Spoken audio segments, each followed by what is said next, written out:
A guy named Yura Natsuki is seen battling a demon, and the creature acknowledges him for making it that far, even recognizing him as a hero. However, the demon god, Zephos, tells him that he is nothing compared to the demon king. That only angers Natsuki, as he yells at Zephos to shut up and launches an attack. In the end, he successfully defeats the demon god. Overjoyed, he celebrates the fact that he can finally escape that terrible world and return to Earth. Back in Mukajima City, a guy named Yuto is with a girl as he calls out to Natsuki and proudly announces that he has started dating her, despite knowing that Natsuki liked her before. However, Natsuki is simply happy to see Yuto and greets him cheerfully, leaving both Yuto and the girl surprised by his reaction. Natsuki is not shocked by the news, since he expects that much from someone as popular as Yuto. He soon runs off, saying that he has something else to do, while Yuto and the girl are left standing there in confusion. Meanwhile, Natsuki is overwhelmed with happiness at finally returning home. As he walks through the streets, he spots the supermarket that has been there since his childhood and the local diner run by the old lady. Seeing them confirms that he is truly back in Mukajima City. He remembers being summoned to another world 6 years ago, only to discover that it is far worse than he imagined. The hygiene, safety, and overall living conditions are terrible, making it nothing like the fantasy world he dreamed of. He fights desperately to survive, repeatedly facing death and throwing himself into battles to save the world. Along the way, he defeats the 4 heavenly kings, the demon king, and eventually the demon god who rules everything. After accomplishing all that, he finally manages to return to his own world. Knowing that he never has to go back there again fills him with joy. He is especially glad that he returns to the exact moment he is summoned. His body reverts to how it was during his 3rd year of junior high school, and he becomes determined not to let anyone steal his precious teenage years again. Suddenly, he remembers that the day he was summoned is also the day his long-awaited sneakers and clothes are supposed to arrive. He quickly rushes home, surprising his mother, Haruko, with his early return. However, he suddenly bursts into tears, saying that he has finally made it back. Haruko has no idea what he means and simply comforts him, reminding him that this is his home. She then tells him that some packages have arrived for him, which excites him, before asking him to take out the trash later. Natsuki immediately rushes to his room and changes into his new clothes and sneakers. He is thrilled by how good they look and how comfortable they feel. This only convinces him further that Earth is truly the best, since the clothes and shoes in the other world are terrible. Most of them are simply stitched together from monster hides. As he lies comfortably on his soft bed, he recalls how the beds in the other world are nothing more than wooden boards covered with sheets, which he considers torture. The summers are unbearably hot, the winters are freezing cold, countless bugs are everywhere, and there are not even any baths. Looking back, he cannot believe he managed to survive there for 6 years. At one point, he wonders if everything is just a dream, but the memories and feelings are still vivid, making it impossible for him to believe that those 6 years of hell are fake. Now that he is back home, the thought of fighting demons with magic feels too absurd to be real. To test it, he casually tries one of the beginner spells, not expecting anything to happen. To his shock, the magic actually works and throws the entire room into chaos. Realizing the damage he has caused, he quickly casts Repair Magic. At that moment, his mother rushes in and asks about the noise. Natsuki immediately pretends to be lifting weights and lies that something fell while he was doing strength training. Fortunately, Haruko simply tells him that dinner is ready and asks him to come eat.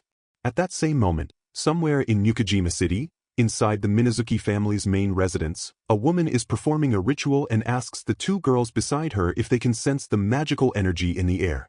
The girls confirm that they can and describe it as an overwhelmingly terrifying power. The woman states that it is the strongest energy she has ever felt and suspects that it belongs to a high-ranking demon. Although she and the 2 girls have dealt with countless demons that appear in the human world, she is unsure whether they can defeat the one behind this presence. As a result, she orders them to observe the situation for the time being and refrain from taking any action. The 2 girls obediently agree, as the woman is their mother.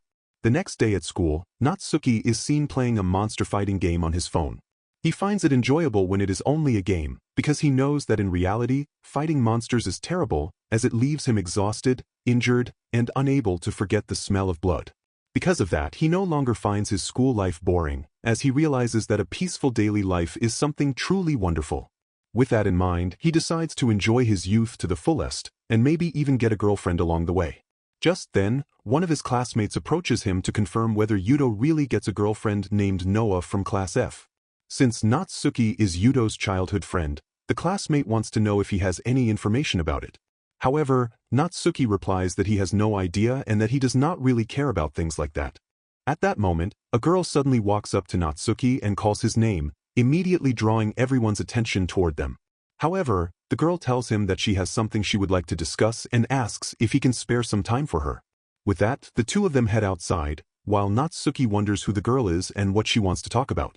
The girl then breaks the silence by saying that she initially thinks she is facing a monster, only to discover that it turns out to be a fellow student instead. Natsuki still does not understand what she means and asks if they have met somewhere before. Hearing that, the girl finds it cruel and reminds him that she belongs to the Minazuki division and is also his classmate. At that moment, it finally clicks for Natsuki. He initially wants to explain that he forgets her because he spends 6 years trapped in another world, but he quickly changes his words and lies that the recent class shuffle is the reason why he has not memorized everyone yet. He then asks her what she wants to discuss. All of a sudden, the girl launches an attack at him. Thankfully, Natsuki manages to dodge her sword strike, which surprises the girl and confirms that the rumors she hears about his skills are indeed true. At that point, Natsuki is both shocked and frightened, wondering what exactly the girl's mission is. That is when the girl informs him that before sending him to the underworld, she will explain everything first. She reveals that the Minazuki family is a lineage of spiritualists and explains that the world has been plagued for centuries by evil spirits, yokai, and demons. Because of that, her family secretly battles those monsters to protect the peace of the world. As a spiritualist herself, she tells Natsuki that she cannot ignore someone possessing such immense and dangerous power, and because of that, she becomes determined to personally dispose of him right there. However, Natsuki does not even wait for her explanation to finish and immediately starts running away. He has no intention of getting involved with spiritualists, even though he cannot deny that he admires her beauty. Before he realizes it, he suddenly feels something clinging to his leg. The girl then explains that during her previous attack, she places a powerful cursed seal on him, one that cannot be removed with ordinary spiritual power. Because of that, she tells him to simply accept his fate. Right after that, she stabs him in the stomach with her sword, causing Natsuki to collapse. Seeing that, she becomes disappointed, as she knows that such an attack would be insignificant even against upper-level opponents, proving to her that he is no match for her. However, she is completely shocked when Natsuki stands up without suffering any injuries at all, making her believe that such a thing is impossible. Natsuki simply starts laughing and tells the girl that she must be joking. After barely managing to return from the other world, he finds it ridiculous that spiritualists now want to deal with him as well. Meanwhile, the girl remains frozen in shock after witnessing him already breaking the curse seal. Natsuki then declares that anyone who tries to disturb his peaceful life will simply be crushed. Hearing that, the girl also becomes fired up and prepares to fight him seriously. She declares that she will now use her full strength and proceeds to wield her clan's sacred blade. However, Natsuki remains completely unfazed, as he intends to use her as a way to measure how powerful spiritualists truly are. Even so, the girl warns him not to underestimate her. With that, the battle finally begins. As they fight, Natsuki thinks to himself that compared to the Demon King and the Demon God he defeats in the other world, this battle is nothing. Hearing that, the girl is left stunned, and before she can react, Natsuki summons his demonic sword, the Blade of Chaos. In an instant he slashes the girl with it, causing her to collapse immediately. It is only then that Natsuki realizes that he goes too far. He quickly rushes over to check on her and confirms that she is still breathing. Without wasting time, he uses healing magic on her, and after finishing, he believes that the spell should have restored her properly. Even so, he decides that he needs to leave before she wakes up, since if she goes berserk, he knows he will be in serious trouble. However, as he recalls what she says about being a spiritualist, he realizes that he still does not fully understand what is happening. At that same moment, a warning is delivered to someone, informing them that the system has just detected an abnormal energy wave originating from coordinates 16633. The woman who receives the report is shocked by such overwhelming power, as she never imagines that Earth also possesses warriors of that level. Because of that, she comes to the conclusion that Earth is an even greater fantasy world than the other world itself. After leaving that place, Natsuki cannot believe that he has to go through all of that. He also notices that the girl never returns to the classroom, making him wonder whether she even wakes up, although he knows that her body should have already been healed. Even so, he cannot stop thinking about the girl calling herself a spiritualist, especially when he believes that he can finally live a peaceful life. Just then, he suddenly hears people behind him ordering him to raise his hands. Shocked, he immediately turns around only for the officers to warn him that they will open fire if he resists. Even then, Natsuki still has no idea what is happening and wonders if it is some kind of prank as he faces them. However, the officers continue warning him not to move, and seeing that he is already approaching them, they remind him that they have permission to open fire. They immediately order him to lie on the ground, but before things escalate, a man arrives and tells the officers not to rush. Instead, he asks them to leave Natsuki to him. The man introduces himself as Hisashi Aoyama, the chief of Mukajima police station, and explains that he has some questions for Natsuki. However, the moment he sees Natsuki's face clearly, he becomes surprised. After arriving at the police station, Hisashi admits that he never expects the culprit to turn out to be Natsuki. He also mentions that it has been a long time since they last met and compliments him for growing much taller.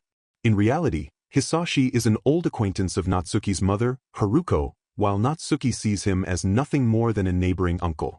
Hisashi and Haruko are classmates in the past, although Natsuki does not know much about the details.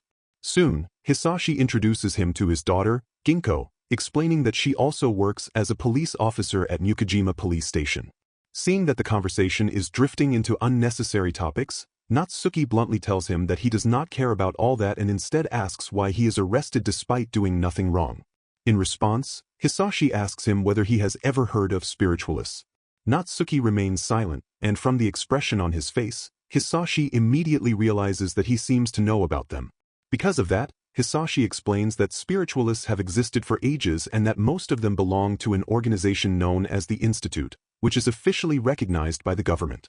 He reveals that the duty of spiritualists is to eliminate demons that harm people, as well as humans who misuse their spiritual powers. Although the public knows nothing about this, the police are already aware of demons and spirit users. He further explains that the Special Disaster Division is sometimes involved in investigations and arrests. According to him, they recently received information from a source claiming that a powerful demon appears. He then shows Natsuki a picture displaying a massive amount of magical power. Hisashi explains that the image was captured in Mukajima City the previous night and that many civilians witnessed the phenomenon. The moment he sees it, Natsuki immediately realizes that it happens when he tests his magic inside his room. Hisashi continues by explaining that after the police analysis team investigates the matter, they eventually trace the source of the energy back to Natsuki. Wearing a serious expression, he asks him whether he is truly responsible. Ginko then adds that the police already classify him as either a powerful demon or a human who has awakened dangerous spiritual abilities. Because of that, they decide to act before he can use his powers for evil purposes. At that point, Natsuki does not bother arguing with them. Instead, he decides to prove that it is true by summoning the Chaos Edge, an enchanted sword that he claims to be the trophy he obtains after defeating one of the 4 demon lords. The mere sight of the sword alone frightens Ginko. Even so, Natsuki continues by explaining that he is summoned to another world after school. He reveals that he becomes a hero there by fighting demons and gods, and that those experiences are the reason he obtains his current powers. Because of that, he insists that he is not a spiritualist. However, Hisashi immediately becomes angry and dismisses the entire story as a complete lie. Believing that Natsuki is making a fool out of them, he warns him not to underestimate the police. In response, Natsuki tries to explain that he is not lying, especially since he already presents proof. Nevertheless, Hisashi still refuses to believe him. However, Hisashi is left speechless when he notices that his daughter is more interested in the sword itself. Ginko finds the blade amazing, prompting Natsuki to ask if she wants it, since he no longer has any use for it. This surprises Hisashi, who cannot understand why his daughter would want to keep such a cursed weapon. Yet Ginko completely ignores her father and immediately names the sword Taro, proudly declaring that it will become her partner from now on. Realizing that his daughter has no intention of listening to him, Hisashi decides to set aside the matter concerning Natsuki's powers for the time being. Instead, he warns him to stop using those abilities. He explains that spiritualists would consider his power far too excessive, and if he goes too far, they might eventually take action against him. According to Hisashi, if that happens, even the police will be unable to interfere. Because of that, he advises Natsuki to keep a low profile. In response, Natsuki assures him not to worry, explaining that he has no interest in fighting anymore. From that moment onward, he intends to spend his days playing games, living normally, and enjoying the peaceful everyday life he finally regains. Then, just as he is about to leave the police station, he asks Hisashi whether he is also a spirit user. However, Hisashi simply replies that he is not and claims that he is just an ordinary citizen. Back at the Minazuki family's main residence, the girl who previously challenges Natsuki, Miyako, is being scolded by her mother for starting a fight despite being ordered not to get involved. Miyako immediately apologizes and asks her mother to give her one more chance to prove herself. However, her mother does not even bother listening and tells her that Natsuki is not an opponent a novice like her can handle. Instead, she calls upon another girl named Mio and announces that she will entrust the resolution of the matter to her. Even so, their mother warns Mio to proceed with extreme caution, and Mio obediently accepts the task. The following day, Natsuki is on his way to school while yawning and thinking back on everything that happens the previous day. He cannot understand why the police would arrest an innocent citizen like him. Suddenly, he notices that someone is watching him. He immediately turns around, but he cannot find anyone. Because of that, he loudly says that if the person has something to say, they should simply come out of hiding.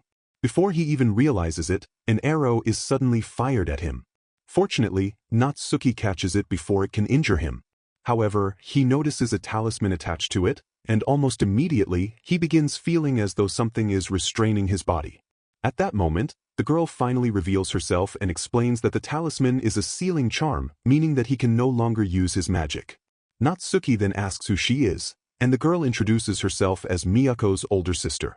At that point, Natsuki already understands the situation and initially plans to settle things quickly. However, he suddenly remembers the promise he made to Hisashi the previous day. When he thinks about it further, he realizes that he has only just returned to Earth, so he cannot understand why he should become involved in more bloodshed when he values peace so much. Because of that, he tells Mio that they should stop fighting, explaining that battles have no meaning and only create more hatred. He continues trying to convince her to settle things peacefully through discussion, but before he can even finish speaking, Mio suddenly kicks him directly in the face. Mio then declares that no matter how powerful he is, once his magic is sealed, he becomes completely powerless, meaning that she can finish him off in no time. Even then, Natsuki continues trying to calm her down, but she refuses to listen to a single word he says. Instead, she immediately unleashes the Minazuki-style ancient martial art known as the Twin Dragon Strike. She attacks him with the technique, but to her shock, Natsuki remains completely unharmed even after taking the hit head-on. Even so, Mio refuses to give up and convinces herself that the attack alone is simply not enough. Meanwhile, Natsuki is still desperately trying to calm her down, but she refuses to listen and goes as far as activating her clan's secret technique. Seeing that the situation is beginning to spiral out of control, Natsuki finally decides that he has no choice but to use his magic. The resulting blast sends Mio flying and tears apart her clothes. Seeing this, Mio is completely stunned, realizing that he truly manages to break through the sealing charm. With that, she immediately surrenders. Natsuki even tries to pick up some clothes for her, but Mio tells him not to worry about it. Instead, she reveals that she has a request she wants to ask of him. Mio calms herself and apologizes for her earlier actions. She admits that she attacks Natsuki because she wants to measure his true strength for herself. She explains that she actually has an important request for him, but before she can continue, Natsuki raises his hand and casts the Water of Restoration. A gentle blue glow surrounds Mio, and her torn clothes are repaired, returning to their original state. Natsuki notes that the details may not be perfect, but it is still much better than leaving her with damaged clothing. After fixing her appearance, Natsuki reminds her that he has made a promise to someone to avoid trouble from now on. He has no desire to keep getting involved with spiritualists, so he decides to end the conversation there. Turning around, he prepares to leave, believing that the matter should already be over. However, Mio quickly stops him and hands him a cash envelope. She explains that it is a token of gratitude from the Minazuki family and contains compensation for the trouble Miyako causes. Instantly, Natsuki's expression changes, and the sight of money makes him much more cooperative. As a result, he agrees to hear her request. Mio explains that the Minazuki family wishes to formally invite him. She tells him that, as he may already know, the Minazuki family possesses a long lineage of spiritualists and bears the responsibility of managing and subduing dangerous beings, including monsters and humans who possess spiritual abilities. However, Natsuki is an exception, as he possesses power far beyond anything they can hope to contend with. Because of that, they wish to negotiate peace with him instead of opposing him. She also reveals that the head of the Minazuki family, her mother, has shown great interest in Natsuki's strength. Hearing that, Natsuki calmly acknowledges the information. Before leaving, Mio informs him that she will come to escort him again once the family decides on a specific date for his visit. She then pauses for a moment and asks him how much power he uses during their earlier fight. Natsuki casually estimates that he only uses around 10 to 20% of his strength and not even half of his true capability. Hearing that, Mio is left stunned and admits to herself that his strength is truly overwhelming. As she departs, she leaves him with one final remark, saying that even with his power, she believes there is at least one person he would be unable to defeat.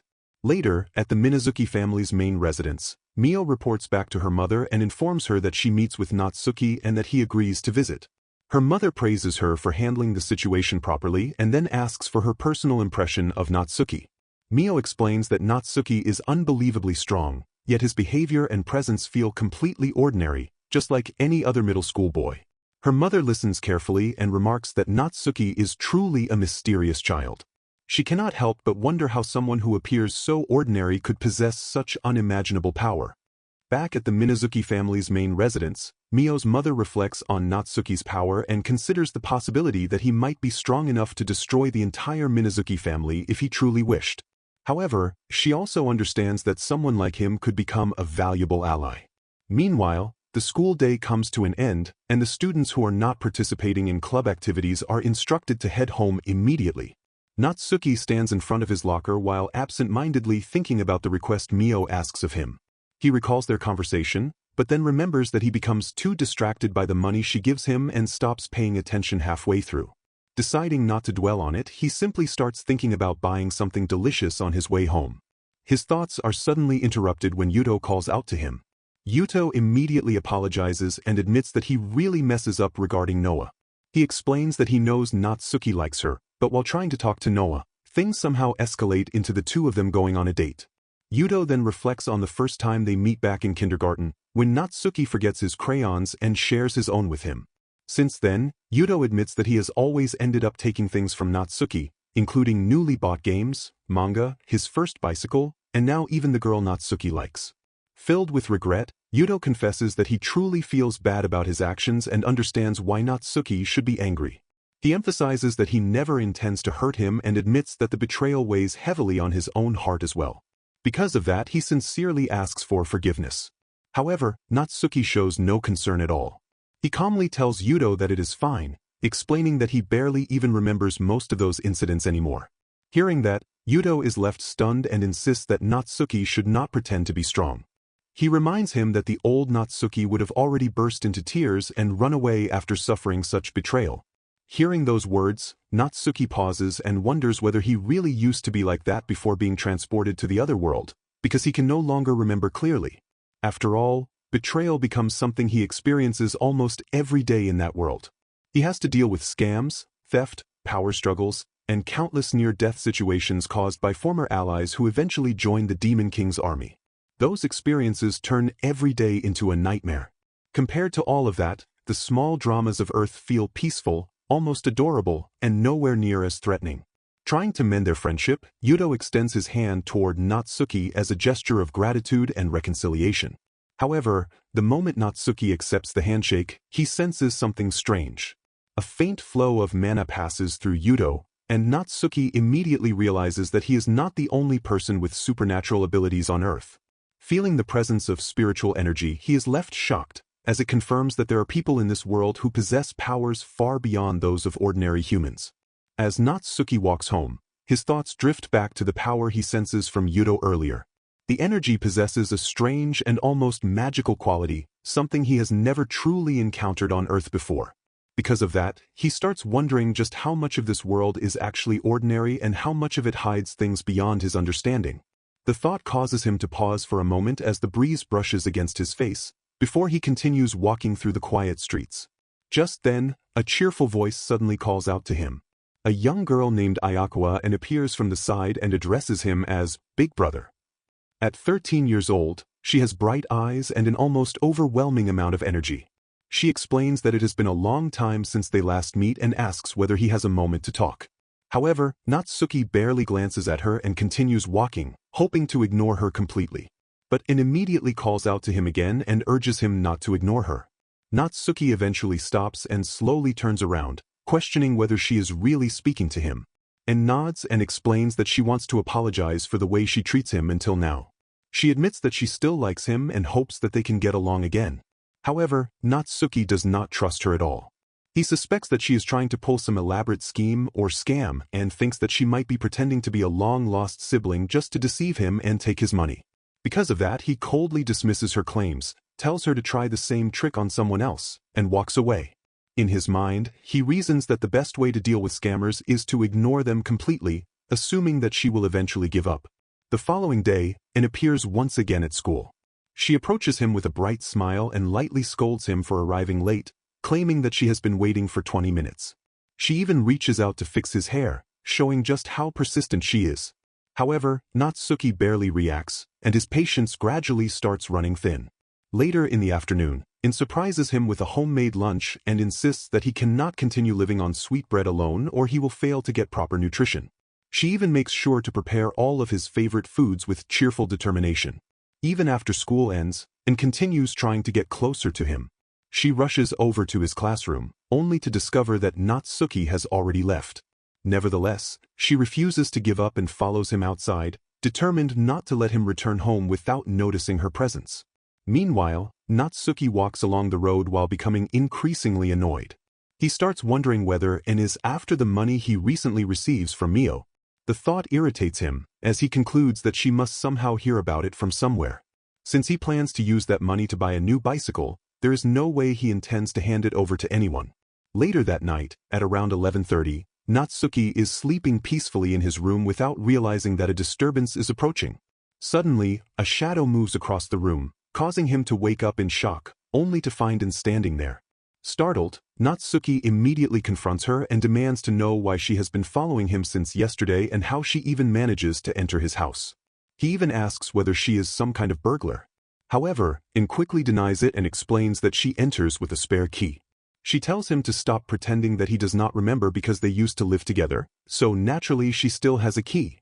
To prove her words, she takes out an old photograph of them as children with their parents standing together. Upon seeing the picture, Natsuki slowly remembers that his father and Anne's mother remarry in the past and that they all lived together during that period, and then explains that she has always loved him. Although they are not related by blood, they grow up together like real siblings and become very close. However, she admits that everything changes after she meets Yuto. From that moment onward, she becomes obsessed with him and can think of nobody else. Natsuki recalls feeling burdened by her sudden behavior and sees it as nothing more than a nuisance. Because of that, their parents decide that separating the two families is the best option, which eventually leads to their divorce. Even now, Anne blames Yuto entirely for destroying their family. At that exact moment, Yuto suddenly appears and claims that he is merely heading to the convenience store. Upon noticing Natsuki and Anne together, he immediately suspects that they are talking about him. Anne quickly blocks his path and warns him not to come any closer. She accuses him of causing the breakup of her family and insists that everything is his fault. However, Yuto becomes angry and grabs Natsuki by the clothes. He accuses him of putting ideas into Anne's head and claims that Natsuki must have lied to make him look bad and steal Anne's affection.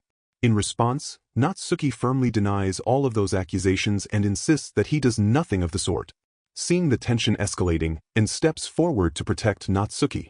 She warns Yuto to stop interfering and declares that if he hurts her brother, she will never forgive him. However, Yuto ignores her warning and insists that Natsuki is simply jealous. Meanwhile, Natsuki quietly observes everything and wonders why Yuto is even outside at such a late hour. Slowly, he starts putting the pieces together. He realizes that Yuto's magic is a type of charm, a spell capable of forcing those around him to obey and follow him loyally. Instantly, Natsuki remembers one of the 4 heavenly kings from the other world, whose ability allows him to enslave an entire kingdom, including the king, the ministers, and all of the citizens. After thinking about it carefully, Natsuki realizes that Anne's obsession and fixation on Yuto are not entirely her own feelings. Instead, they are partially caused by the effects of Yuto's charm. However, he notices that the spell appears weakened or partially broken, perhaps because Yuto already has a girlfriend now. Suddenly, Yuto lashes out and swings his fist toward Natsuki's face. He angrily shouts that he has always been kind to Natsuki because they are childhood friends. However, that is enough to push Natsuki beyond his limit.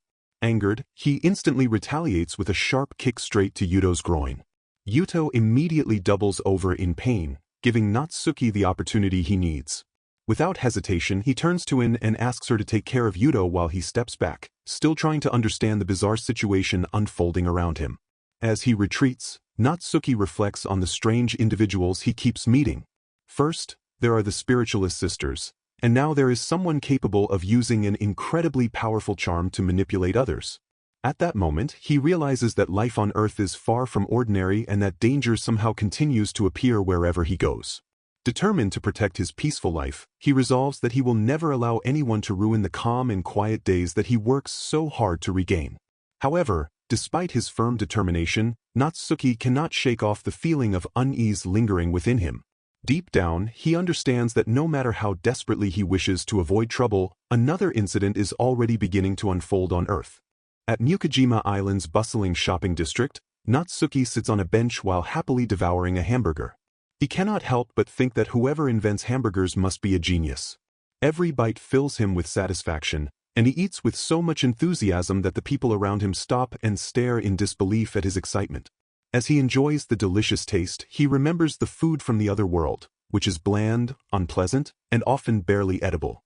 The difference makes him realize just how much he misses the simple pleasures of Earth's cuisine. After finishing his meal, Natsuki leisurely strolls through the lively streets, enjoying the freedom that comes with having his first day off in a long time. He feels the warmth of the afternoon sun and takes in the ordinary bustle of the town, appreciating the peaceful life he finally regains. However, his moment of relaxation is suddenly interrupted when the atmosphere around him changes. The surrounding space appears to distort, and the air itself becomes tense. Instantly, Natsuki senses a presence unlike anything he has ever encountered before. Soon, a voice echoes inside his mind, formally greeting him while referring to him as a life form of Earth. Startled, Natsuki quickly looks around and discovers a figure appearing before him, one that is clearly not human. The alien explains that he comes from a distant planet. Instinctively, Natsuki tries to run away, struggling to process this new development. He has already accepted the existence of other worlds and spiritual powers, but aliens are an entirely different matter. However, he soon realizes that escape is impossible. An invisible barrier surrounds the area, trapping him inside what the alien calls a separate dimensional space. According to the alien, everything inside the dimension is isolated, making it impossible to leave. Natsuki's first instinct is to unleash his power immediately. If the alien intends to play games with him, then he plans to force his way out by brute strength. He starts gathering magical energy and prepares to destroy the barrier.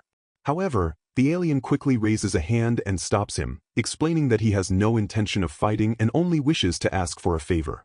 Although cautious, Natsuki suppresses his power and listens to him. The alien then introduces his fiancée, Nancy, a young woman who radiates warmth and familiarity.